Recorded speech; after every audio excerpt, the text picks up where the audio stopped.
Let us begin today's episode by winding the clock back. In March 1991, an under-construction house collapsed in Collins Street in Kolkata.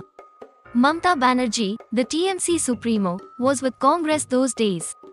In fact, she was the Youth Congress president then.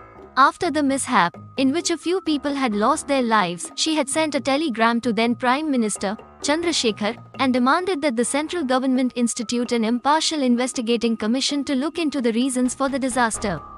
She did not stop at this. She went on to demand the resignation of then Chief Minister Jyoti Basu, then Urban Development Minister and then Mayor of Calcutta.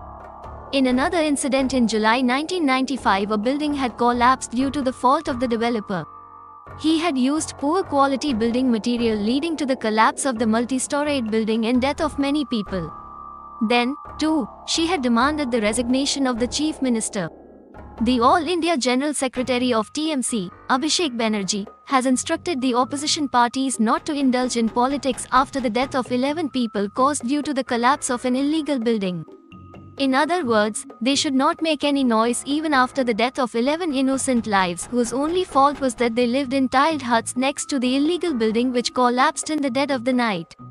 The mention of the above two incidents is an effort to remind the level of petty politics that his aunt and mentor had indulged in when she was in the opposition. Our question is she contemplating resignation from chief ministership after the accident at Garden Reach? Did she ask her mayor to put in his papers?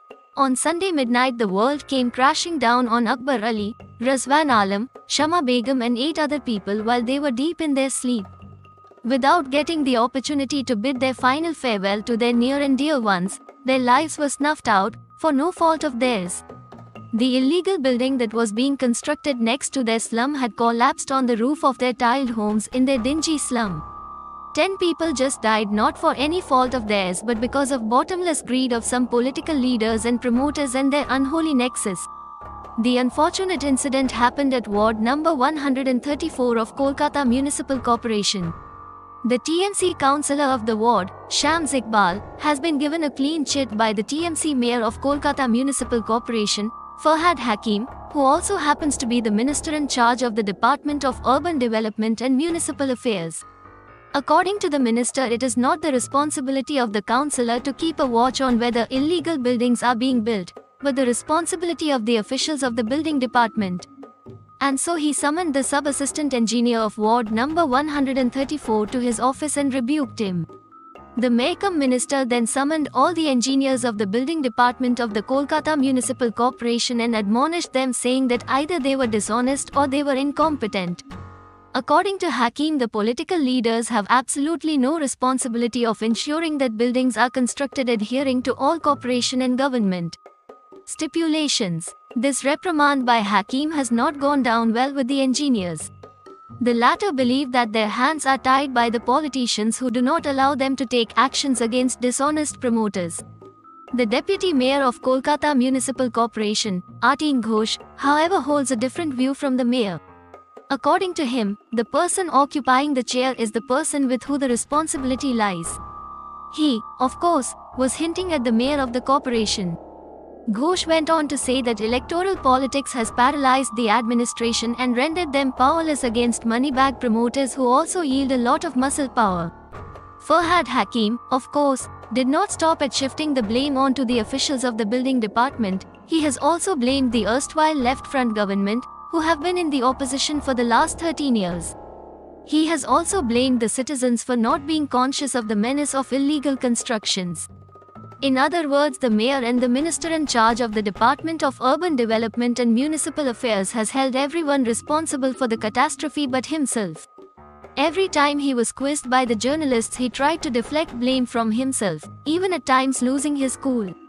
He labeled this illegal activity as a social evil, powered by Dubwas. A couple of months later, when Suzette Jordan was then raped inside a moving car, Banerjee outright denied that the incident had happened and said that a false incident was being framed to tarnish the reputation of her government.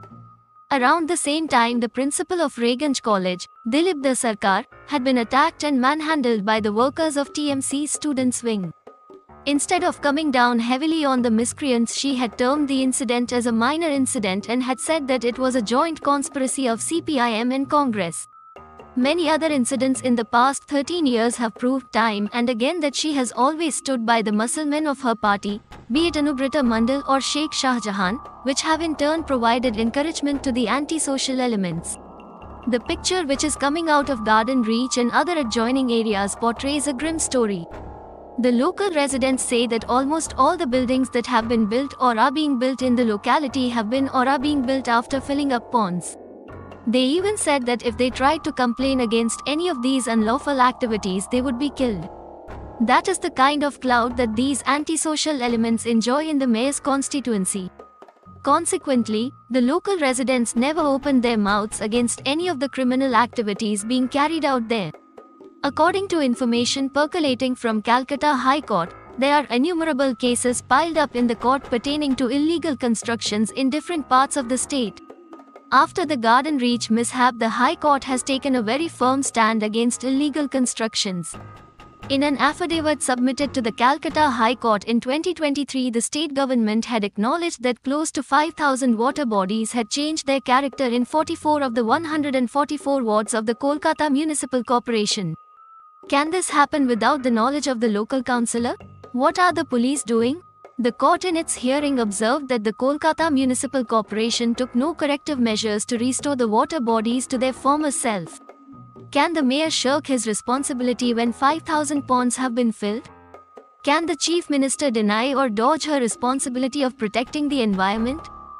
These are questions that we, the citizens of this city, need to ponder over.